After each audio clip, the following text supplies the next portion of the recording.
Naitwa Michael Farai, ni msimamizi wa uchaguzi jimbo la Kakonko linalopatikana katika halmashauri ya wilaya Kakonko. Jimbo la Kakonko lina vituo vya uchaguzi 264, lakini pia lina wapiga kura 99,313 kwa mujibu wa daftari la wapiga kura lililoboreshwa kwa mara ya mwisho.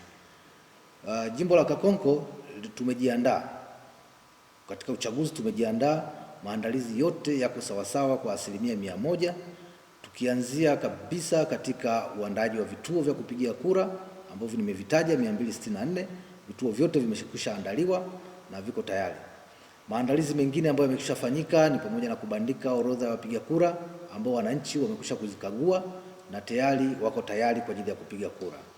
Shughuli nyingine ambayo tumezifanya ikiwa ni katika sehemu ya maandalizi ni pamoja na kufanya matangazo, kuhamasisha wananchi wajitokeze kwenda kupiga kura kama haki yao inavyowataka.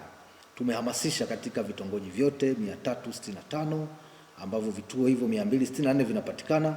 Kwa hiyo wananchi wote wanayo habari ya siku ya kupiga kura na wana mwamko mzuri, wamekuwa wakitusikiliza na wengine walikuwa wakiulizia mambo kadha wa kadha kujua utaratibu mwingine.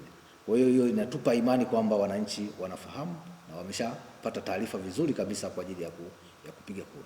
Maandalizi mengine yote yamekwisha kamilika, watendaji wote wamepata mafunzo tayari kabisa kwa ajili ya shughuli ya usimamizi wa kupiga kura kwa tarehe 29. Shughuli nyingine pia ni pamoja na maandalizi ya kupeleka vifaa ambayo tayari nayo yamekwisha kamilika kwa 100%.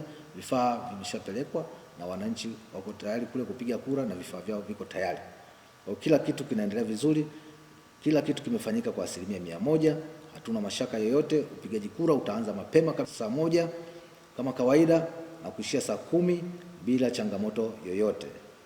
Tumejiandaa vema, magari yapo ya kutosha kwa ajili ya kusafirisha vifaa vyetu na mambo mengine yote ambayo yanahusika katika uchaguzi huu. Wapiga kura wajitokeze mapema sana, saa 1 wajitokeze tuweze kufanya shughuli zetu hii ya kupiga kura mapema asubuhi saa 1 na saa 10 tu tumemaliza, ili matokeo yetu yaweze kutoka kwa haraka mapema, kwa sababu shughuli ya kuhesabu kura na kutangaza matokeo itatoka baada ya huo muda saa 10 kumaliza kupiga kura. Kwa hiyo wananchi wote nawahamasisha wote wajitokeze wakapige kura. Kura yako haki yako, jitokeze kupiga kura.